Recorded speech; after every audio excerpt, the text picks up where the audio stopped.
I'd get on the subway with drunk people headed home at 4 a.m. and stare out the window and say, what did I do to my family? Why are you having me do this, Lord? People honestly usually have two reactions when they get behind a live radio microphone. They're either petrified and never want to do it again, or it's like taking drugs or something. And for me, it was the latter. And you're just hooked. I was like, oh my gosh, I love this. I first met Brian Dahlen 4 or 5 years ago at a fundraiser for a local school, and we immediately were connected at the hip, and such beautifully kindred souls. Brian came down recently on a Saturday, and we were able to hang out for a few hours. We had breakfast together, and we're just able to catch up. Brian spent 17 years on the radio for Moody Radio in Cleveland and Chicago, and he is a really gifted thinker on his feet. He has done live radio for a long time. I do stupid things. You guys never see it because our team can edit that out and they can make us look a little better than we are. Brian does not have that luxury. And so it's such a blast to hang out with him. He is just a really thoughtful, really kind guy. And I really think you're going to enjoy our conversation. Please meet our friend, Brian Dahlen. And if you like the content, if you get anything out of it, I will very humbly ask you to like and comment and smash that subscribe button. Thank you. This podcast is sponsored by my friends at Azure Standard. A while back, I had a chance to sit down with the founder, David Stelzer, right here at the table, and we had a great conversation. I love the Azure story. They started out as farmers back in the 70s, and I think in 1987, they began a nationwide food distribution company. And guys, they are non-GMO, organic. They do it right. They do it so well. And you can get a truck to drop food right in your town. Check them out at azurestandard.com and tell them Marlin and Plain Values sent you. So hold my hand, think of me sweetly with a graveyard flower. Can we go back all the way? Where were you born? I was born in Minneapolis, Minnesota. I was born and raised in the Twin Cities. So a lot of people in the Ohio area are kind of like, oh, Minnesota. Yeah. The great cold north, right? But yeah, I was born and raised. I was born in Minneapolis. My parents moved to a suburb about 30 minutes south of Minneapolis. And that's where I spent probably my first 28 years was in Minnesota. Mm-hmm. High school, college? Yeah, went to Burnsville Senior High School, which is, again, 30 minutes south of Minneapolis. College, I went to Winona State University, everyone's favorite school. Nope, no one's ever heard of it. Not here, at least. So it's a state college. It's the state college system in Minnesota, and it's a small town on the Mississippi River, just across the border from Wisconsin. So it's southeastern Minnesota. Hold on. In the Mississippi River Valley. Hold on. The mighty Mississippi is all the way up there? Oh, sure. Yeah, the headwaters are in northern Minnesota. Really? Like you can go to the very beginning of the Mississippi River in Minnesota. How big is the river where you were? Oh, it's huge where I was, but way up north, it's like a little stream, right, where you started. It's pretty incredible. I don't even know if I ever went to the headwaters. Everybody did that. That's kind of cool. But yeah, so my school was right. I could ride my bike to the Mississippi.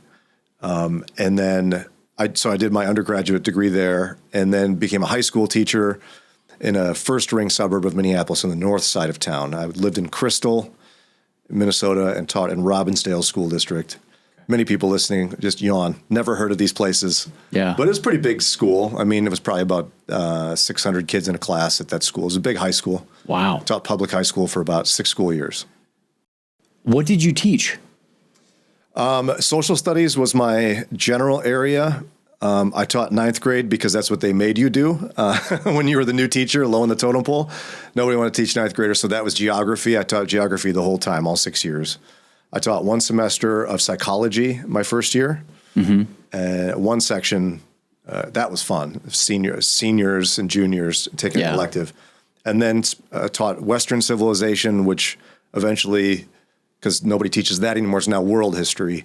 I was taught world history, and that was my favorite. I taught that to juniors for 6 years.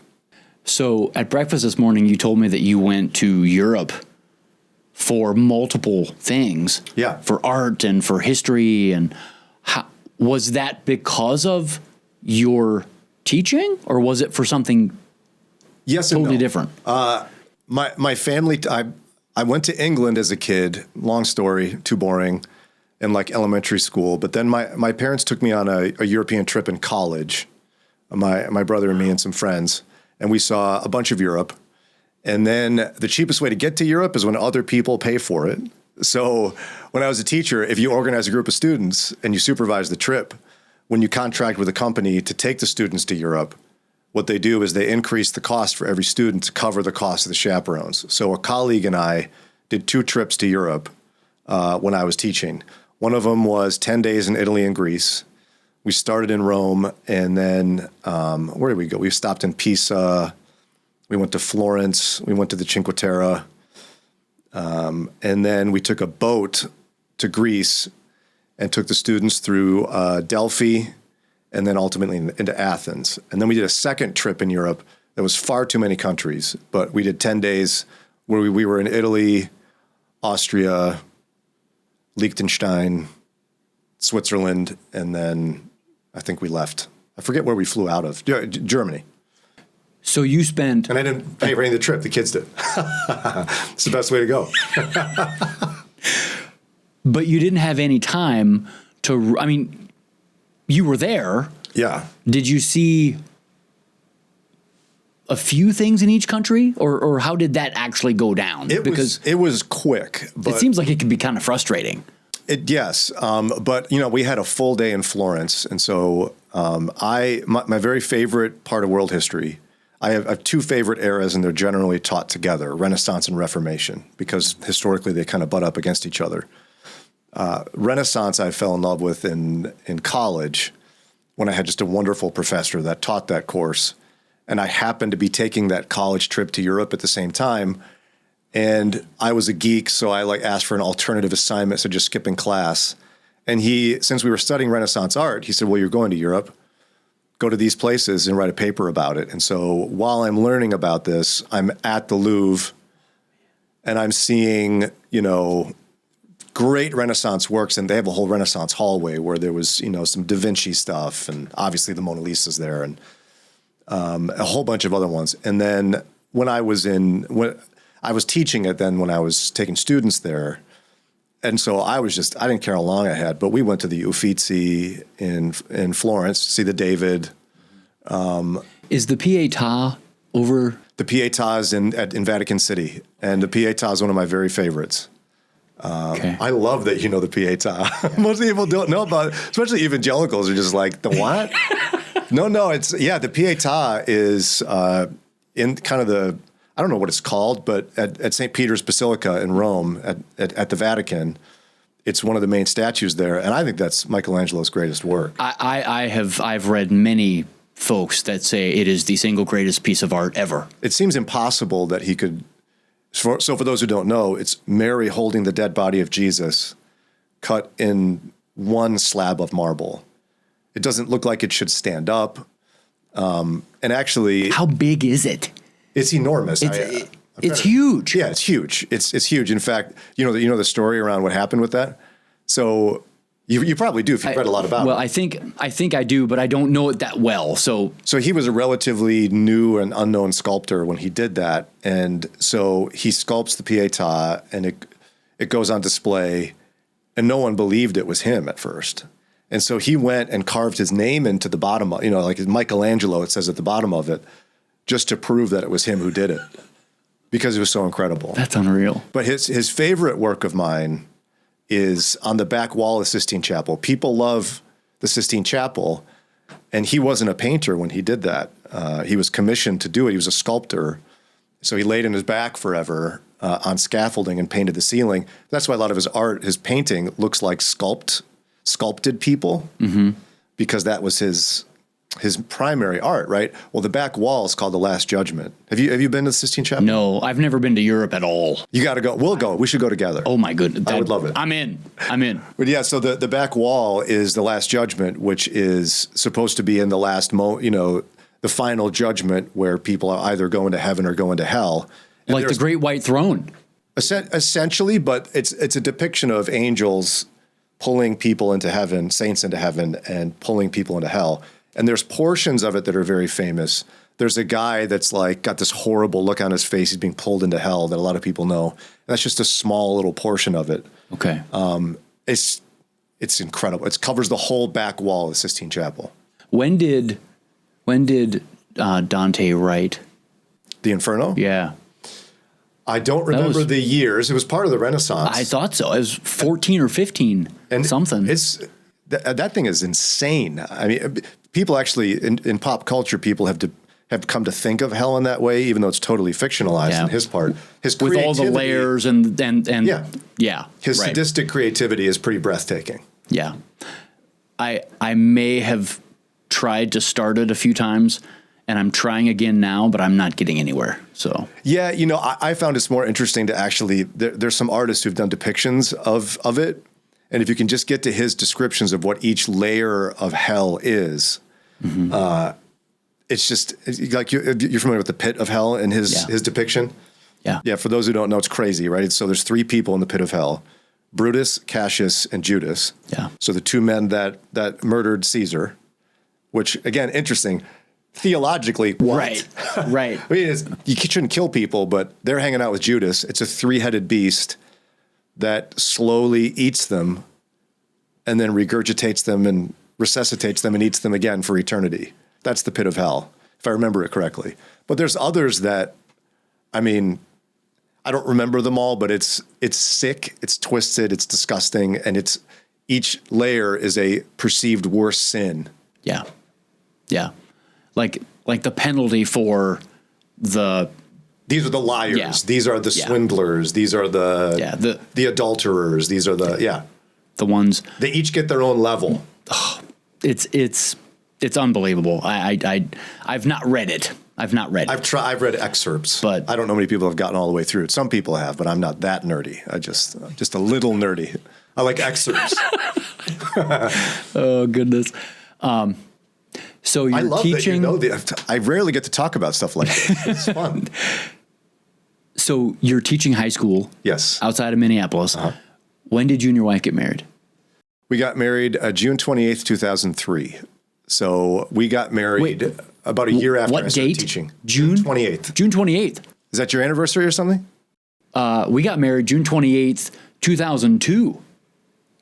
Oh, crazy. What day of the week was that in 2002? Ours was a Saturday, I think. How did that happen 2 years in a row? I don't know. Yeah. Wow. No kidding. Crazy. So same date, a year apart. Look at us. There you go. It's meant to be, Marlin. There you go. That's right. No, I was teaching. I started teaching in 2002. Okay. And so I taught for a full school year and then got married. Okay. So what's your wife's name again? Sarah. Without an H. Without an H. I'm glad I asked, or I'm glad you told me. I make it clear because I'm constantly correcting people. I always know someone knows my wife if they spell her name right. Yeah. Right. So you guys have 6 kids. 5. 5 kids. Okay. Doggone. Okay. Feels like 6 or 16 sometimes, but 5. Yeah. And how old are they? So my oldest daughter, Grace, is 20. My son, Marshall, is 18. And in the Army? My daughter, Grace, is in the Army. Your daughter's in the Army. I thought it was your son. I'm sorry. No. My oldest daughter, Grace, is 20, and she is the first woman in her company in the 82nd Airborne.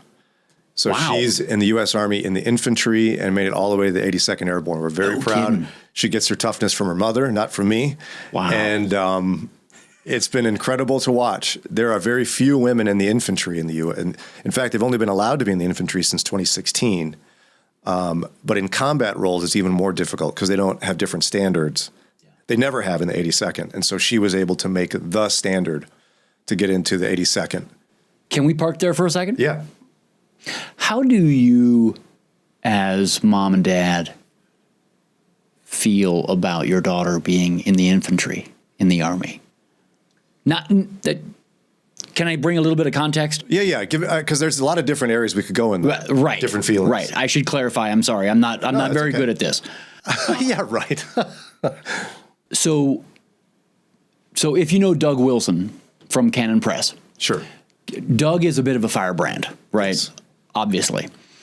But one thing that I tend to agree with is his approach to the military, where it is not the job of a woman to go fight. And I don't know exactly how that plays itself out in a situation like yours. And I'm just glad that we can talk about this and I don't have to worry about you like kicking me under the table or something. No. I think I like talking about difficult topics, and this is certainly one of the controversial ones. In fact, in 2016, when the military allowed women to be in combat roles, we talked about it on the radio. Yeah. And I remember being conflicted. It's an interesting thing because the roles for biblical men and women are different. They are different in many ways. Mm-hmm.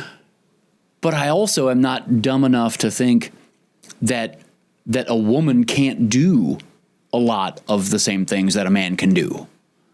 And so how does that play itself out? That's where the fun conversation comes in. Mean, if my daughter were here, she would tell you that she doesn't think there ought to be a different standard for women, and particularly in combat roles. So she doesn't think there ought to be. Hold on. Did you just say that she would say that for her to do what she does, she would say that she needs to rise up to the qualifications and the standards that a man has to reach to serve in that role? To be in the 82nd, it's my understanding. Again, I'm not a veteran, so interesting. Veterans watching may have something else to say or listening, but right.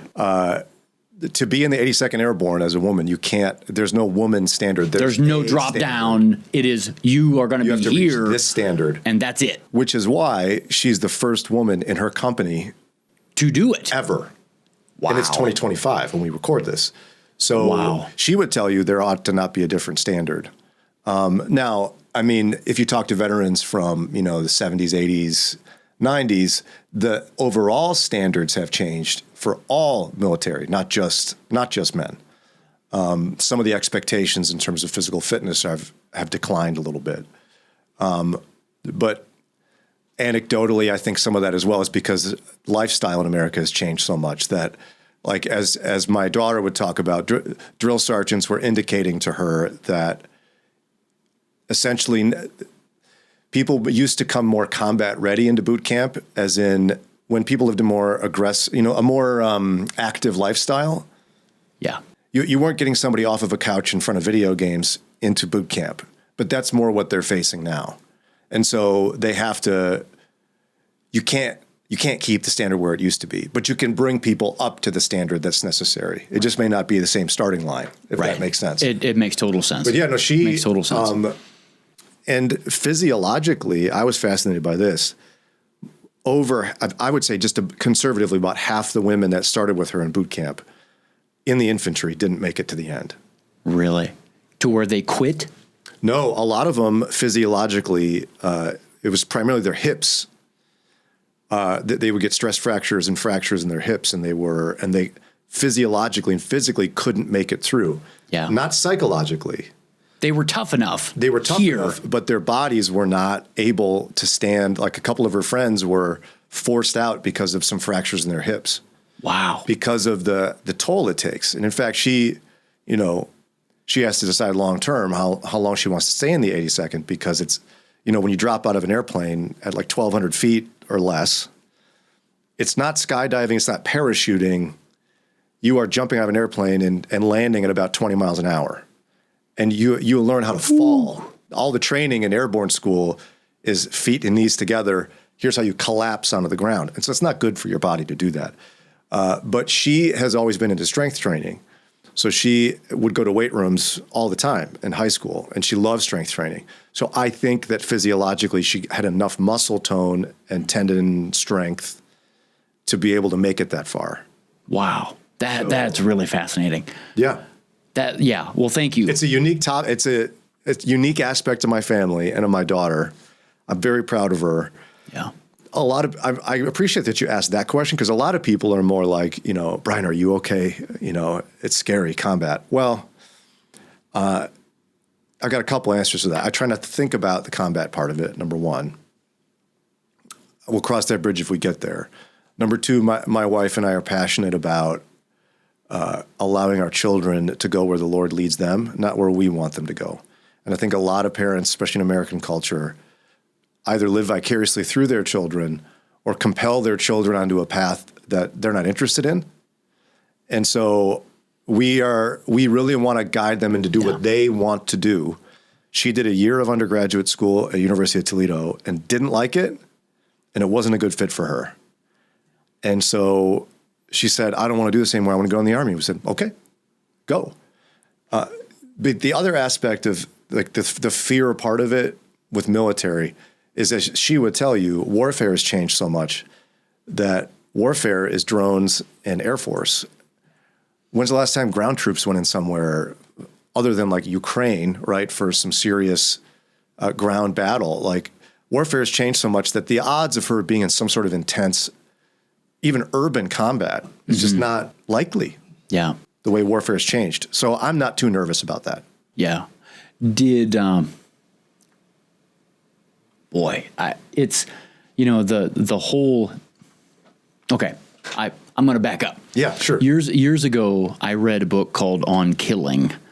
I don't know why I read it. I don't know. And It sounds interesting. I'd read that book. It's fascinating. Yeah. And here's the point. He said, and I forget the author's name. Obviously, he was a combat veteran guy, but he said that when you go back to hand, fighting and killing was a very intimate, very personal, very close thing. Mm-hmm.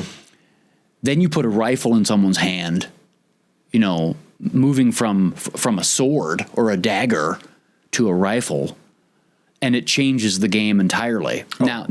Now you're looking at someone through a scope. And today, as you know, it's a video game. Yeah, it's a video game, and you're flying a drone and you're dropping a bomb or you're whatever, and a jet, an F-15 or an F-22. You don't see them. You don't know anything. You're not looking at them. And like he told stories about snipers sitting and having to watch their target for hours. Sure. Before they pull the trigger. I can't imagine what that would do to you. Yeah, I mean, I'm not wired for that kind of life, and there's a little bit more of a moral conflict in my head. But I know there's different theological positions on that, and I trust that my daughter is facing that herself. I hope she doesn't have to find herself in combat where she has to take somebody's life. But I wouldn't choose that. But I don't question her integrity in it, in that, again, theologically, there's so many different ways to approach that. You've got pacifists on one end, and you've got others. When you even look at, what's the Roman Catholic just war theory? Just war theory.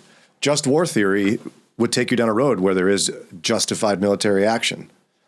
And just war theory is pretty compelling, that there are circumstances where it's not only correct, but perhaps righteous to enter into warfare. Like a moral obligation. Yeah. Yeah. And I don't know the ins and outs of just war theory. I couldn't quote it to you, but I'm read through most of it. So you see what I mean? Like, there's such a spectrum. I do. The older I get, the more I tend to lean towards pacifism. I'm not a pacifist, but I don't know. Yeah. As far as it depends on me, I'm supposed to live at peace with everyone. And so that's kind of what I'd like to do. Yeah. My father-in-law, obviously, what's the name of the movie with, is it Hacksaw Ridge? Yes. Where the guy, unbelievable movie, true story the on, medic. yeah. the medic, and he was from Pennsylvania. He's Mennonite. He was a Mennonite, I believe. Yeah. And they're pacifist. Yeah. And I mean, unbelievable movie in its own right as art, just an unbelievable movie. But the story is ridiculously amazing. Heroic. Unbelievably heroic. My father-in-law served in the Army, I believe. And he basically said, Lord, I will go, but if you put me in a situation where I have to take someone's life, I will lay it down. I'm not going to kill anybody. Wow. And he went into intelligence. He went into crazy early iterations of the internet type stuff. Wow. Amazing things. He had clearances that I can't even imagine. But I've always found that really interesting that he chose to serve where many, my grandpa included, said, nope, I'll go into voluntary service. And so he was a smoke jumper in Colorado. Yeah, but that's there's a wonderful podcast called Revisionist History by Malcolm Gladwell. You familiar? I love Gladwell. He's one of my very favorites, probably the best storyteller alive. And he, in his series, he had a couple of different episodes where he highlights the heroism of Mennonites in World War II, where far too often pacifists are depicted as like apathetic or uncaring about our country.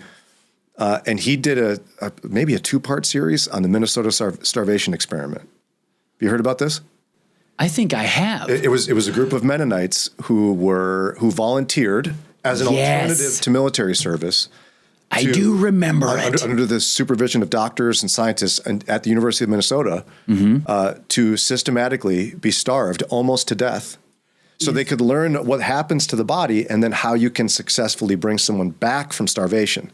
Brian, is that the story where the guy from the trauma of starving ends up making cream sticks and donuts and taking them around to everybody that he could for a long time? Yeah, exactly. And he found the most unbelievable joy in bringing these beautiful treats. I think we listened to the exact same podcast. It is I know that's the story. And the heroism of those individuals, those pacifists who were a part of that experiment for the U.S. government, were equally as heroic as those who chose to serve in battle, if not, dare I say, more. Now, I'm not trying to – I have veterans in my family. My grandfathers both served in World War II. I'm not saying they aren't heroic, but the bravery it takes to voluntarily starve yourself. I can't imagine. We don't know hunger. Like I'm so starving. I'm so hungry. No, you're not. You're not.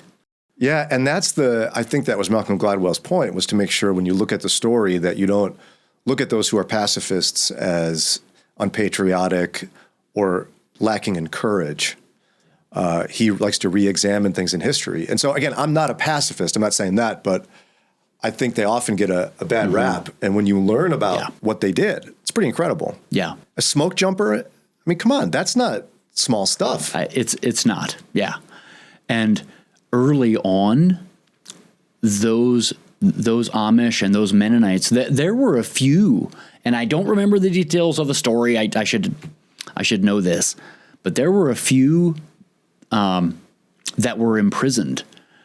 And I think there was a set of brothers. Wasn't it a set of brothers that ended up dying like they were locked up and they were tortured by their cellmates, and they ended up actually passing away. Goodness sakes.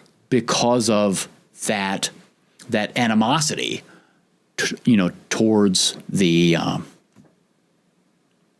I don't want to say they were pacifists, but that's exactly right. Thank you. Conscientious objectors. The COs, it was conscientious objectors. Well, and see, in the Vietnam era, there were people that just skipped the draft and fled the country, but conscientious objectors in World War II could do alternative service. Right. If they didn't want to be in combat. Right. They were doing things like the Minnesota starvation experiment, or like you're saying, essentially a firefighter, right? Yeah. Fighting forest fires. Yep. So I've got uncles who served at hospitals and all kinds of things. Yeah. And it that was takes all, courage. it was all tied back to that. Yeah. My goodness, that was quite a bunny trail off of your family. Hey, so Grace is 20, Marshall is 18. Go. And then Sophia is 17. She's a senior in high school. Matthias is 13 in 8th grade. And Theodore is 11 in 6th grade. Very cool. It's a lot.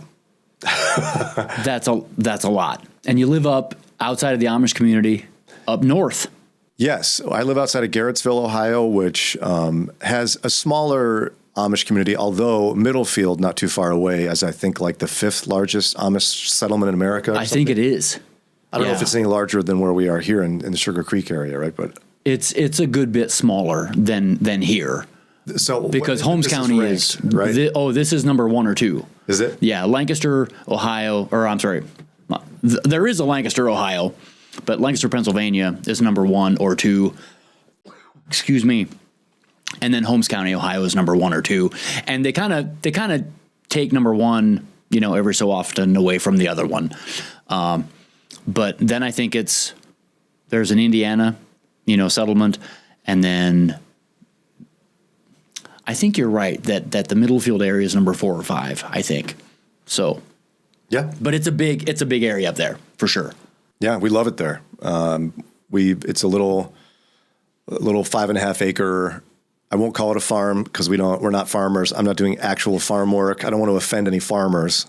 We have a barn and we have some animals, but Yeah. I don't count as a farmer by any stretch, but it's country. So we've lived anywhere from suburbs to city. We lived in the city of Chicago. Most people that tell you they're from Chicago are liars Okay. because they're from a suburb. Drives me nuts. Because they don't ever live in the metro side or Right, the, because what the you city have limit. to do in Illinois, people go, where are you from? Oh, I'm from Chicago. You go, where? And you have to ask a follow-up question, like where in Chicago? Because it's so huge. Yeah, but what people have to say then is the suburb they live in. Oh, well, I live in Aurora. Oh, you live in Aurora? Okay, great. Well, that's like an hour away from the city. Rockford, hour and a half. Good.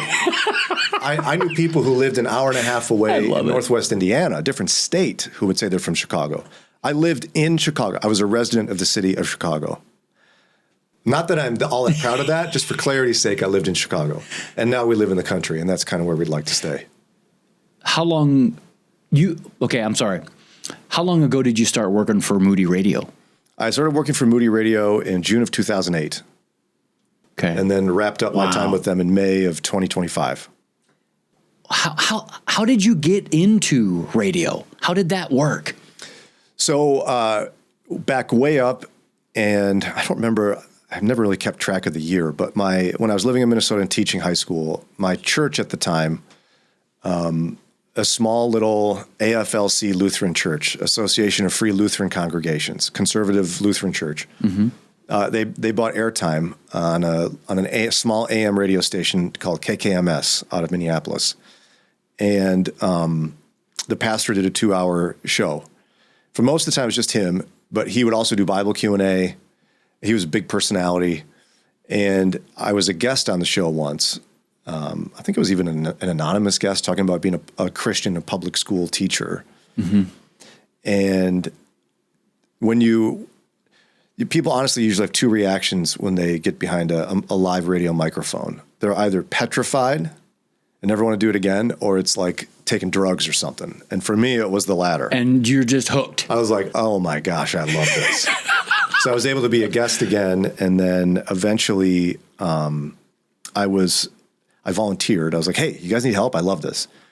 So I became a producer of the show, eventually became a part-time employee. And then the pastor took a 6-month sabbatical, and I took the show for 6 months on my own. And I just loved it. And I had a chance to interact with a lot of different people. And so as part of that, I interviewed a guy, I can't remember the name of the book. But anyway, the author is Mark Elfstrand, and I looked at the back of the book. It was a book on manhood. Forgive me, Mark, for not remembering the name of it, if you're listening for the name of your book. And on the back, it has quick bio, and he said he was the morning show host at WMBI in Chicago. And I was like, cool. So during a break in the interview, I said, hey, would you ever mind talking to me offline? I want to ask you some questions about radio and like expanding radio ministry. And this is 08, Oh, no, this is 06. Probably like 05. 05, okay. 06, something Okay, like wow. that. And he was like, sure. So I scheduled a phone call. We had a nice chat.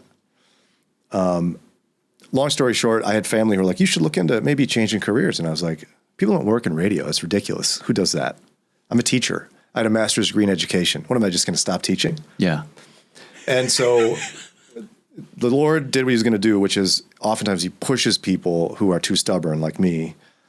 And I was put in a situation where I couldn't teach at the school district I was at anymore. I have to qualify that so no one thinks there was some sort of malfeasance going on here. But the school district, this is such a weird story, but I'll share it. The school district in Minnesota, each district has their own insurance. The teachers don't collectivize in the state of Minnesota, or they didn't then.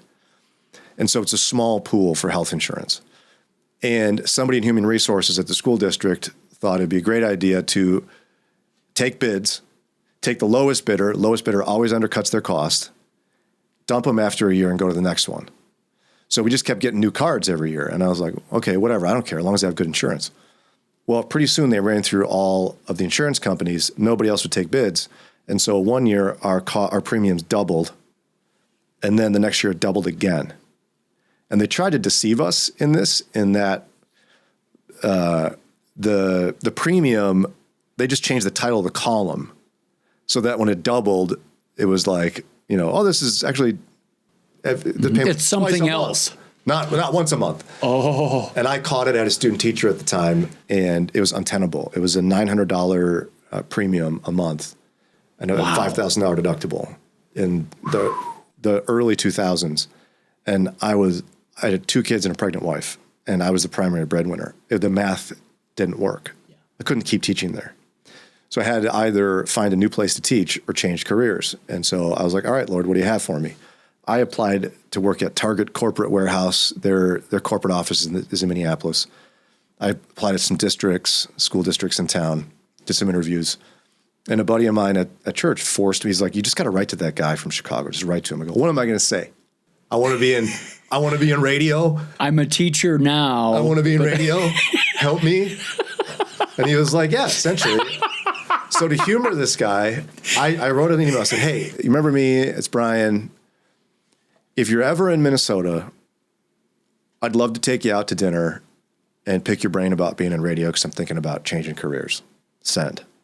Never thought he'd write back. He wrote back. And he said, my sister lives in Minneapolis, and I'm going to be there next month.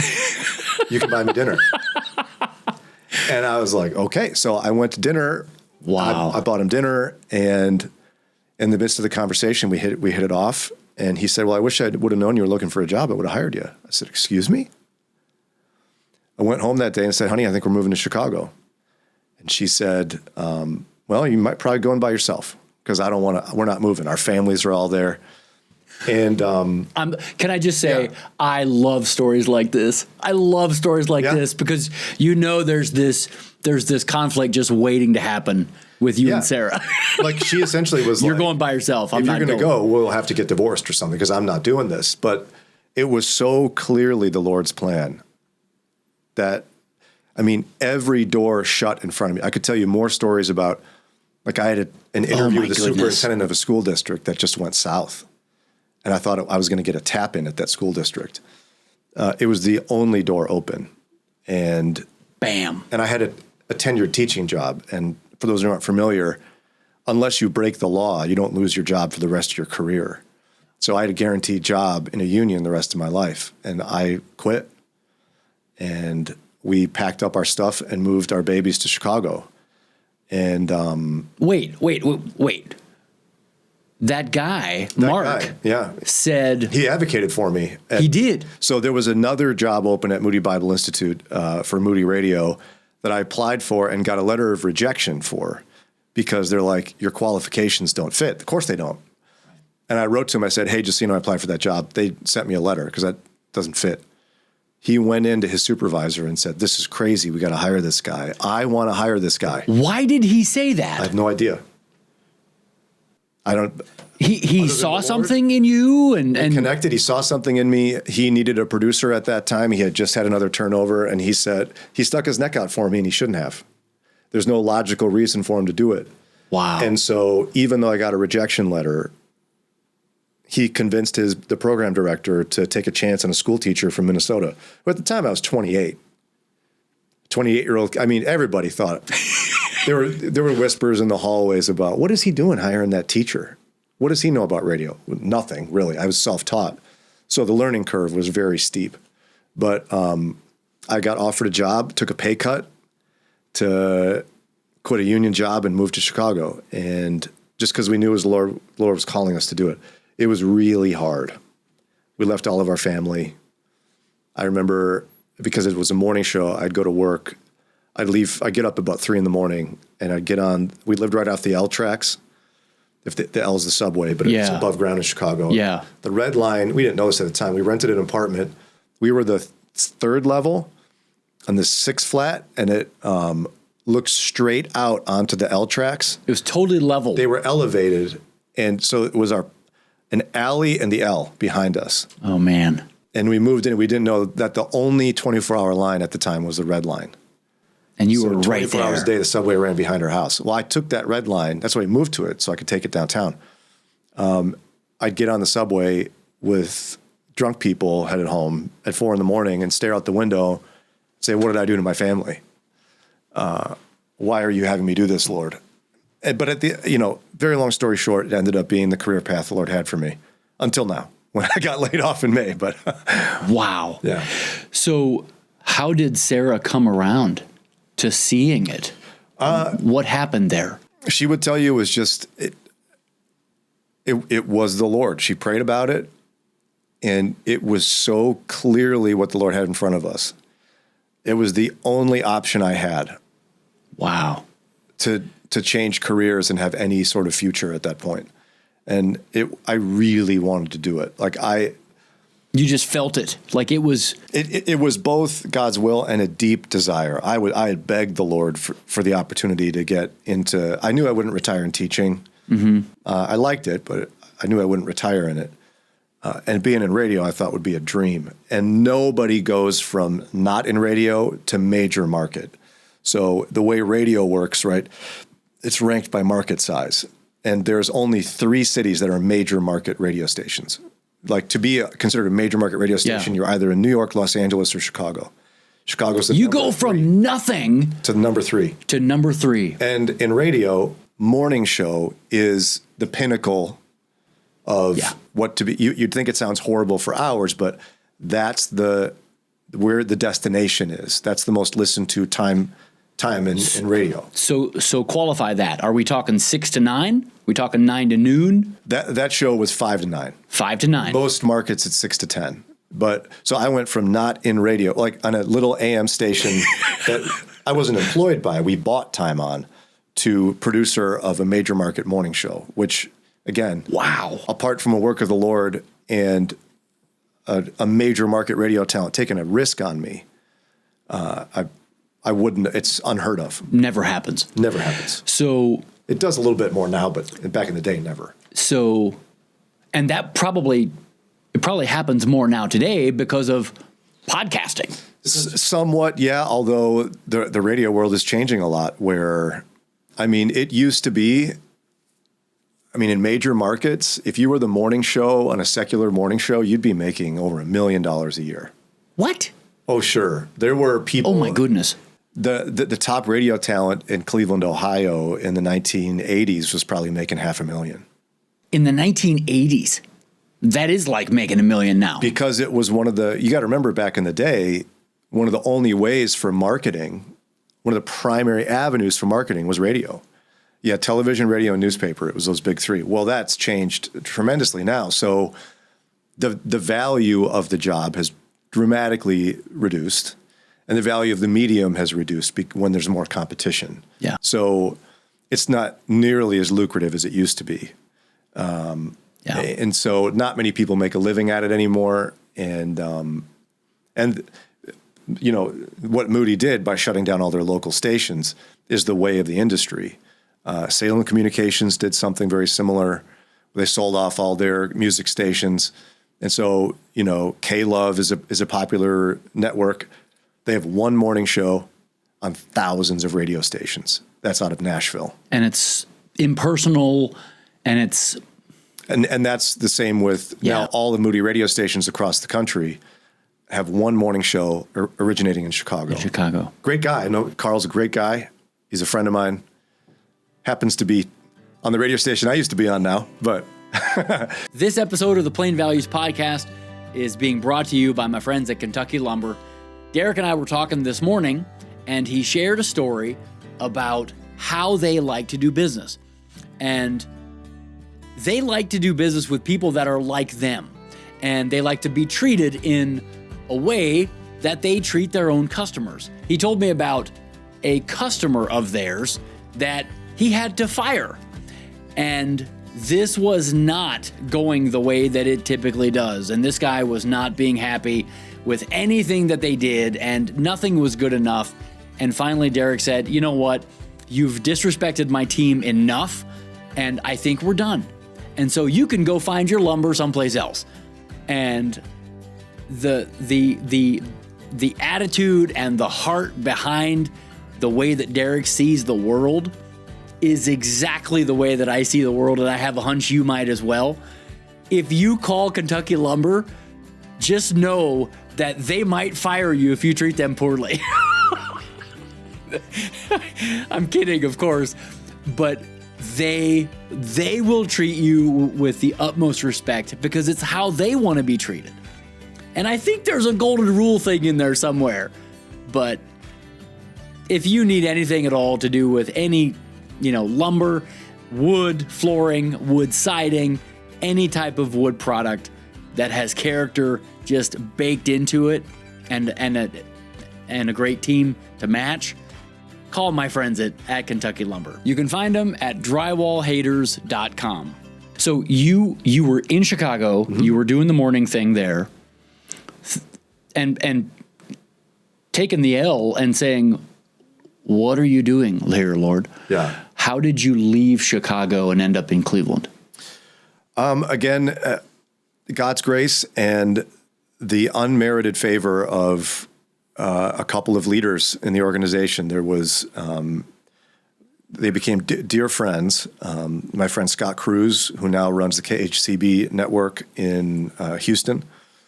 Josue Villa owns Malama Media Group now. He's got a station group in Hawaii. I believe I know Josue. Yeah, you've met Josue. He's one of my mentors, and he's incredible. A guy named Dan Craig, and then Mark Elfstrand. Those four men gave me opportunities I didn't deserve. So Mark and Dan gave me the 5 o'clock hour on Fridays for over a year, where I got to host the Major Market Morning Show. Mark sat in his office and listened, and I hosted the 5 o'clock hour on Fridays. And it was, no one gets this chance. And I had a major market talent and his program director coaching me, which nobody gets this. It was such a blessing. And then I hosted holidays for 7 years. Every Thanksgiving, New Year's Day, you name the holiday, Labor Day, Memorial Day, I was on the air. It was Brian Dahlen. Nobody was listening. That's how you got practice. Right. Right. I did that for like 7 years and worked my way up from last call substitute, where I remember I was like fourth on the list for our host on the morning show. When they got there once, they found somebody else because they didn't know me or trust me. It's a big 100,000 watt radio station in Chicago. You don't just hand that to some teacher. Yeah. But I slowly worked my way up the sub list. And then when Mark's season ended at WMBI in Chicago, I was given the opportunity to be the interim host for 9 months. It was like a team teaching thing. There was three of us. Cisco Cotto, who's now on the number one station in Chicago, WBBM. Steve Hiller, who's a dear friend of mine and a radio host out of Nashville. And then I hosted 2 days a week. Cisco hosted 2 and Steve hosted 1. And then my friend, this is deep in the weeds. Somebody's fast forwarding through this, but my friend Scott Cruz, again, runs the KHCB network. He was sent to Cleveland to take over WCRF. I don't remember what year. It probably would have been 2013, maybe 2012. And then in 2015, he gave me a call and brought me out to host the morning show at WCRF. And I did that for almost a decade. The Lord knew I'd get a big head if I had some sort of 10-year celebration. So pulled the plug like 9 3/4 years or something. So Wow. And that just happened in May. yes. Yeah. Big life transition. Wow. I took you deeper than you wanted to. That was, yeah, that was great. And so you and I met originally, we met through a mutual friend, Mark Gregston. Mark Gregston of Parenting Today's Teen. That's One of the exactly greatest right. human beings I've ever met. They don't get much better. I must ask you a question. Yeah. It's absolutely brilliant. That guy, Mark, and his wife are just, They're Jan is treasures. a riot. We sat at a wedding together a while back, and I think we about lost it. It was hilarious. Like he texted me when I got laid off. And the fact that Mark Gregston remembers that I exist is one thing, but that he would text me when I got laid off meant a lot to me. He's a dear brother. In fact, it's hilarious. One time he was brought to Ohio to speak at a banquet for a Christian school as the featured speaker because he's big time. And he called me up and he asked me to be his +1. I was his date to the Which is banquet. exactly the evening we met. Is it? It is exactly the evening we met. Gosh, you know what? That's right. I forgot we met. I thought we met for some reason at the stage, but yeah, we met at that banquet. It's exactly that is the evening That's we gonna met. be like a 2-hour drive for you. It was a poke. Yeah. It was a poke. Goodness sakes. But that was the very first time that Mark and I had actually met in person. Really? Yeah. Because you were both connected through a legend in Christian radio, Roger Kemp, right? Well, No? yes. Mark introduced me to Roger. Yeah, Roger is okay. How'd you meet Mark? Seth, how did we meet Mark? It was through Rory. Rory Feek introduced us. Oh, gotcha. Yeah, because I know Mark was a cover girl on your magazine. Yes. And he still writes for girl, us. obviously. Yeah. Like he still writes for us every issue. Yeah, I was his picture is so good on your magazine. Look at the front. Look at this guy. He's a stud. It's so great. I'm gonna embarrass Lisa a little bit. There are not many people that my wife enjoys as much as Mark and Jan Gregston. Well, they're genuine people. Oh my goodness. they love the Lord. Lisa absolutely just loves spending time. I've got photos at that banquet where Lisa's holding the bouquet at the end of the evening and Mark is acting all, and she is about peeing her pants. And it is the funniest thing ever. And they're just some of our favorite photos of Mark ever. Well, we talked about this concept over breakfast today, but Mark is what I would call a kindred spirit in the gospel. Yeah. And he totally gets it. In fact, at this banquet, I don't know if you remember this, but this really struck me. There was his introduction by, I'm going to be as generic as possible because I don't want to embarrass anybody. Yeah. His introduction was very, dare I say, political, and it was kind of combative towards non-believers. Mm-hmm. And Mark got up there and in a really gracious way said something along the lines of, just make no mistake, I don't want there to be any mistake here. I love unsafe people. And I'm not the guy that bashes unsafe people. I love them. Do you remember this? I remember we were sitting at a table and I remember feeling that there were things happening that my wife and I were not privy to. I'll say it like that. I don't think we understood exactly what was being said because we visited that banquet to meet Mark. Oh, so you were totally disconnected. We were completely disconnected from the school. It was a fundraiser for a school, which is awesome. Yeah. Uh-huh. We went there because Mark told me he was going to be in Ohio. Yeah. And I said, babe, we're going.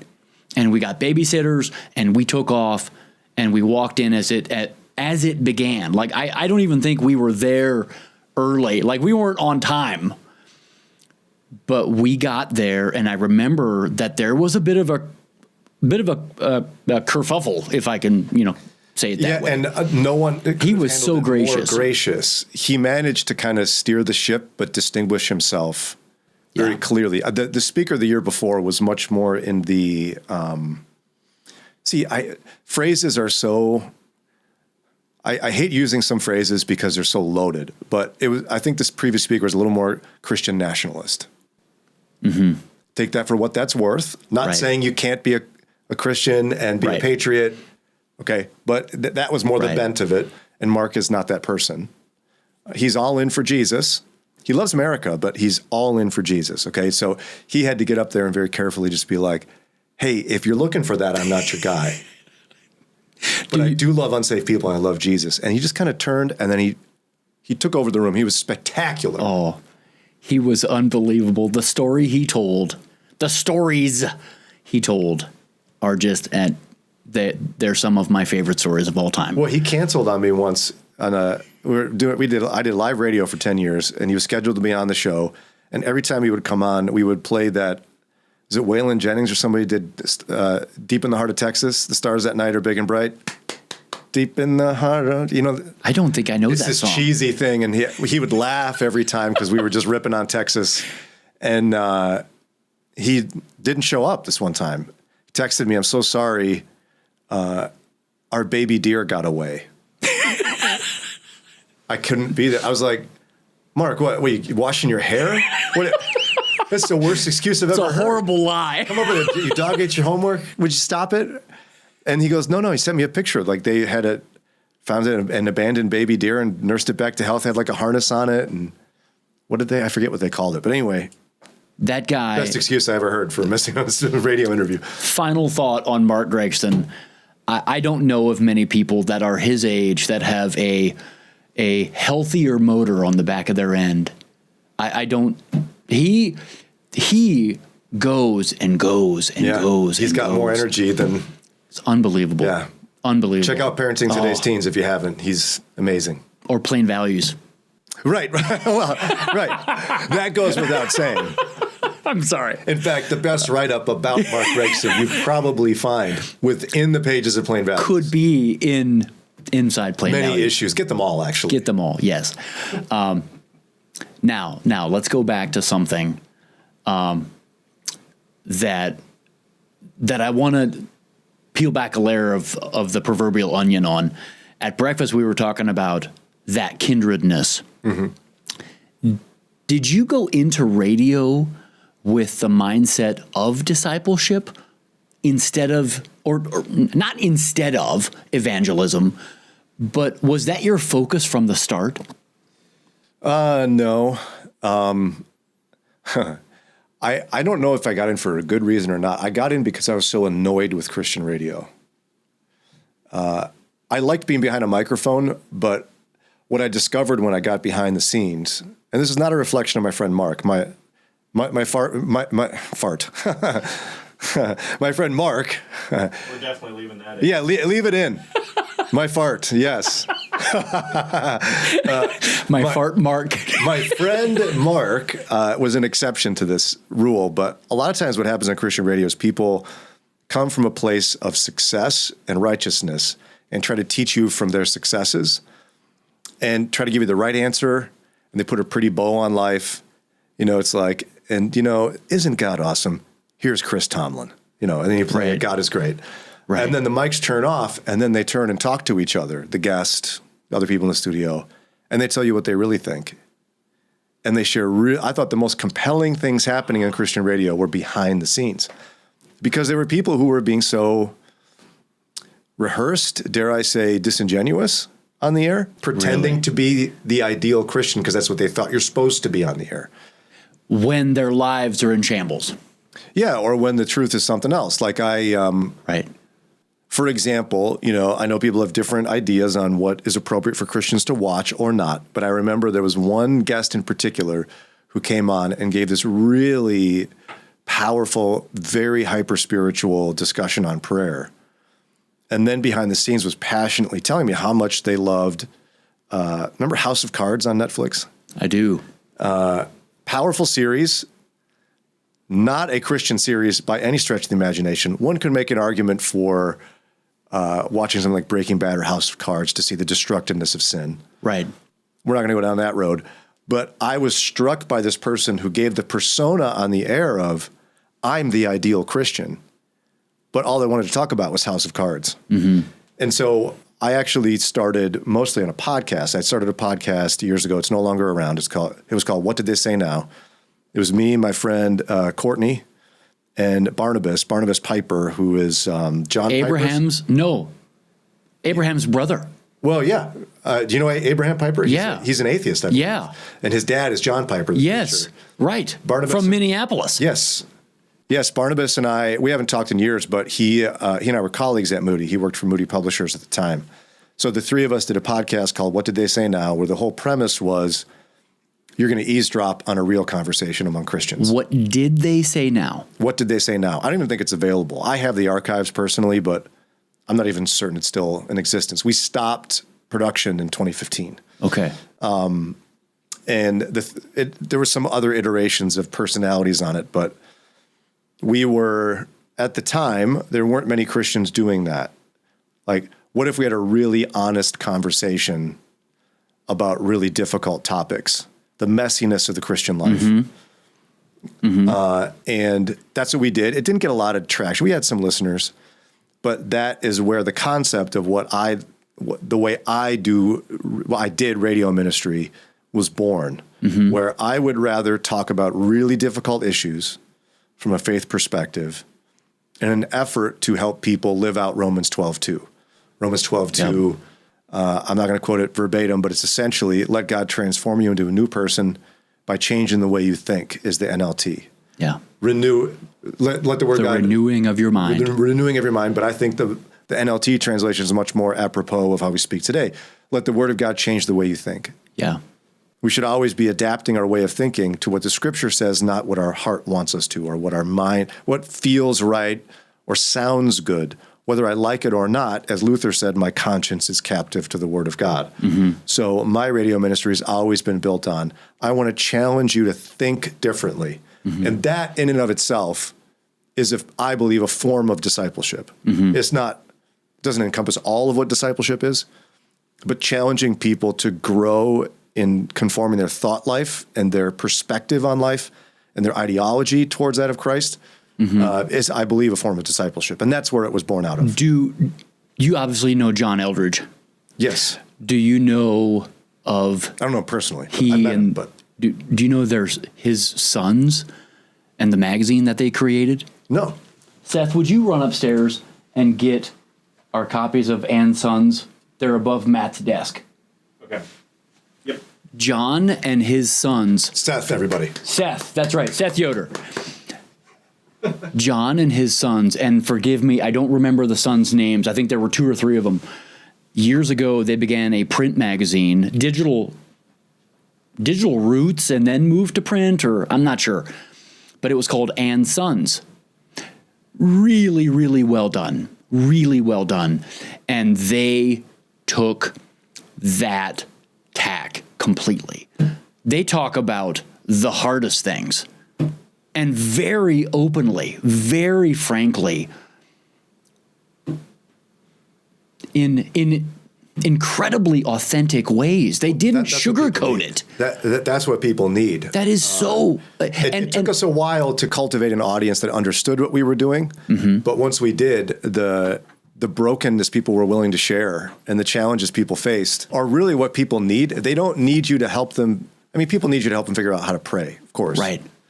But they need to know how to navigate life's most difficult situations with Christian integrity. Yeah. And that's what everybody is hungry for. Of course. Because not many people are doing it. That's correct. And I think that's, I mean, if it would have been fascinating to have a mic, sitting at the coffee shop today, because you and I both, when we were talking about that kindredness, we both lit up because we both know how rare it is to actually find someone who's in that same lane. And it's so refreshing. I live for those moments when you meet someone and in 2 seconds, you just know that they get it. And to me, it's not like I could sit here and say, well, it's because you and I are so spiritually mature, Marlin. No, that's not it. It's not. But I think more it's somebody who has a deep desire to grow in spiritual maturity. And that is reflective in their countenance, their approach to life, their willingness to surrender their own ideology, their own desires, their own tribes, to surrender to what the Lord would have us. That, to me, is what we're talking about there. And I'm going to add one thing. Real road burn. Yeah, they've Real road burn. They've been broken. They understand their own brokenness. Man, oh man, I have a friend over in Jersey, or Delaware, I'm sorry. And Eric often will say, until we realize what Christ saves us from, we really can't appreciate what he saves us into. That's right. And I think the older that I get, the more I realize how disgustingly sinful I really am.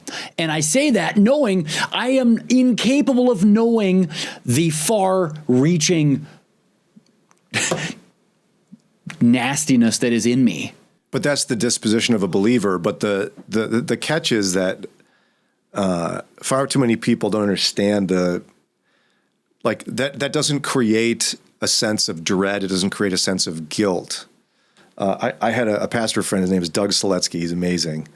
And whenever he would preach, whenever he would get to it in his sermons, the gospel, you could see him kind of breathing in the gospel. He took that final turn you need when you talk about the gospel. It's knowing your own depravity. And then you just he would always close his eyes, and it's like he's accepting it for himself because he knows he needs it so bad. You turn and go, and yet Christ died for me. And you find the joy and freedom in the idea that I am that depraved, and yet Christ died for me. And aren't I so grateful for that? You're not beating yourself up. You're living in the reality of being forgiven and knowing that you can't do it on your own. And that's a spiritual concept that all Christians understand. But to deeply try to live it out every day, you'll be forced to encounter pain. And that's my friend Nancy Kane, author of Stages of the Soul. She's one of my mentors in life. I took her spiritual formation course from the Caritas Center. They're amazing, Caritas Center. And she says pain is God's invitation to grow. And really growth only comes through pain. And then she follows it up with, and God's a gentleman, and he won't force you to grow in the midst of the pain. Wow. Pain is God's invitation. Hold on. So we are going to encounter pain. You will encounter pain. She said he's a gentleman and will not force you to grow. So in the middle of the pain, it is still our choice, our free will to grow or not. Pain is God's invitation to grow. That is really, really nuanced there, isn't it? It's nuanced and it's life-changing. It's like... how many people do we know that are in the middle of pain and want nothing to do with growing? Yeah, and they reject God in the midst of the pain. Right. And there's others, and this is the bigger challenge in American Christianity, is there's others in the midst of affluence that are able to either deceive themselves into thinking they're avoiding pain or to actually avoid pain to the extent that they never live a deep spiritual life.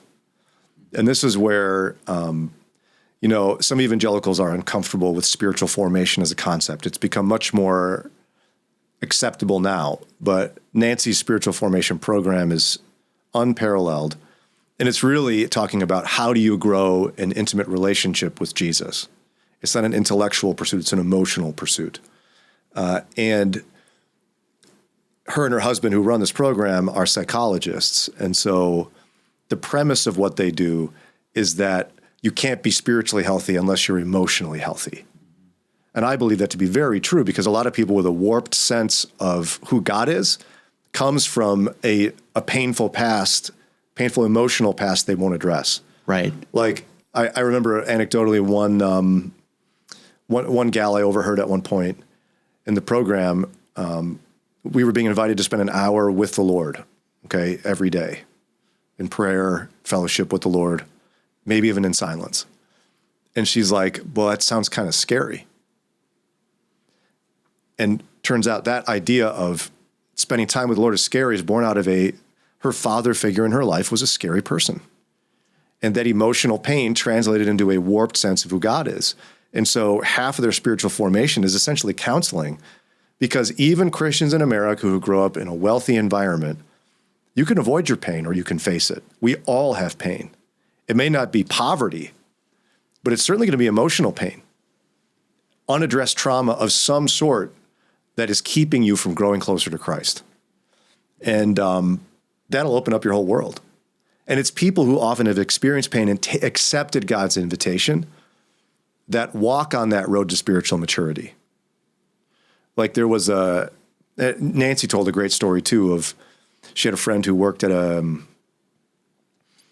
I don't remember what the kind of business, let's just say it was a child care place, a Christian daycare, right? Mm-hmm. Well, somebody that was on staff there got arrested for some sort of terrible thing, child pornography or something, right? The staff gets together, sits at a table in a circle, and everybody takes turns saying, "This is so awful, can't believe this guy did this. This is so awful. This is disgusting. What a terrible person." They get to the last guy, and his only response was, "There, but for the grace of God go I." He's somebody who was like, that could be me. I'm just that bad. And that's what you're talking about. Yeah. It's where you're not shocked by sin anymore because you know how much of a mess you are. Mm-hmm. Boy, that opens up a can of worms in so many ways. I am amazed at how both how everybody and their brother today tosses around Hitler's name as if it's nothing. Yeah. And they're like, "Oh my goodness, he's like Hitler." Wait, can we pause for a second and look at what that man actually did? And then can we be intellectually honest enough to say, you know what? We might call someone that. They're not even close to that. At the exact same time, the realization that we could all be that. We all, the sinful nature goes that deep in every single one of us. I mean, yes. C.S. Lewis said, or I think it was Lewis that said, you cannot slander human nature. It is worse than words can describe. You cannot pin the tail on Hitler and say, "Oh my word, I could never be that bad." Oh, yes, you could.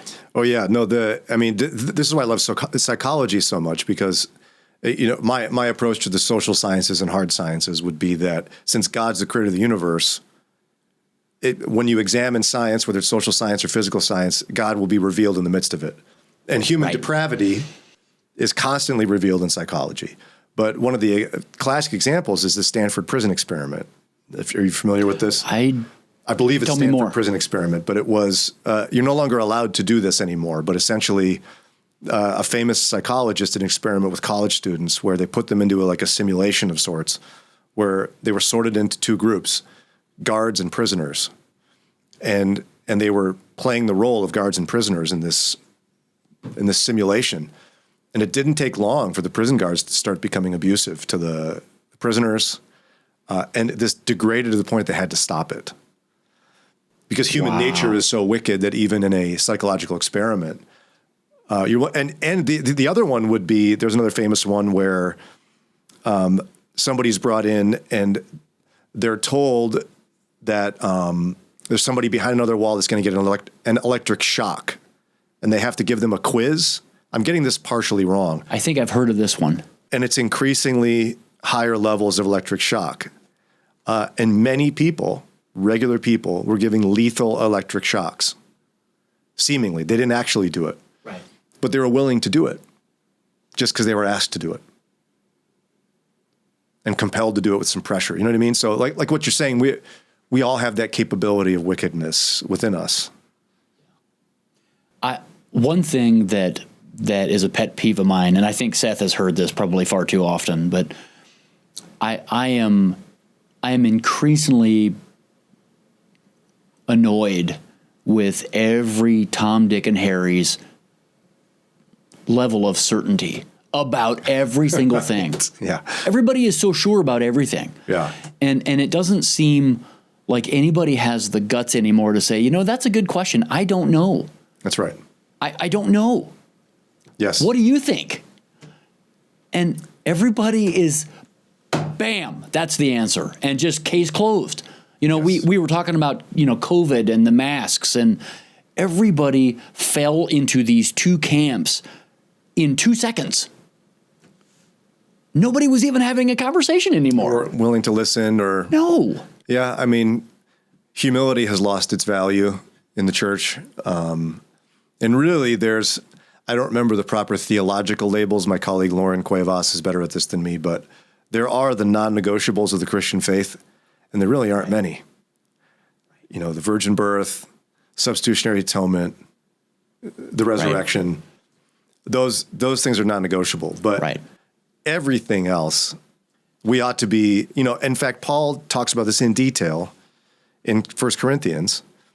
His whole passage on love, it's one of my pet peeves. Love is patient, love is kind. It's not a wedding passage. It's his correction for the Corinthian church because they were squabbling over spiritual gifts. He said, by the way, if you don't love each other, all that's meaningless. Like even spiritual gifts were not worth squabbling over. Yeah. I just lost my train of thought. Well, because I keep going down the rabbit trails. Oh my goodness. I'm No, hard to wrangle, sorry. No, it was great. Okay. Final couple questions here. You ready? Yes. Tell us about the grandfather effect. In a really, I mean, I realize that that's a long road. I can give you the elevator speech and we can go from there. Yes, please. So the Grandfather Effect is a podcast series I created a number of years ago. It's a limited series, storytelling podcast, where I try to figure out why my paternal grandfather, disowned my family when I was a teenager. I know it sounds weird. You wouldn't know why you were disowned, but my family didn't talk a lot about those types of issues. So I had to do some soul searching and some interviews with family to figure out the answer to that question. And Plain Values graciously did a written version of the series a couple of years ago, which I was so blessed by. I felt so honored. I'd never been in a magazine before. So that was pretty fun. And your team did such an incredible job. You're such a joke. Of turning it into... I'd never been in a magazine before. And but your team did such a great job turning it into the written word. People wouldn't think, but it's difficult to turn a narrative audio drama into a written form. So I got to tell you really quickly, Seth, was it Isaac that told us about it first? I think it was. It was either Isaac or Matt. How did they hear about it? I don't remember. I think they just found it. I think they found it. Huh. It was met with more success than I anticipated. It was so well done, and it was... I mean, the way that your little intro talked about the butterfly effect. Yeah. And then translated that directly down into this is what happened with my grandpa. Yeah, we're actually going to be re-releasing the series. We retooled it. There was some unreleased narrative and audio that wasn't included in the version that Moody released that I'm retooling. We're in the midst of that right now, so it's real fresh in my mind.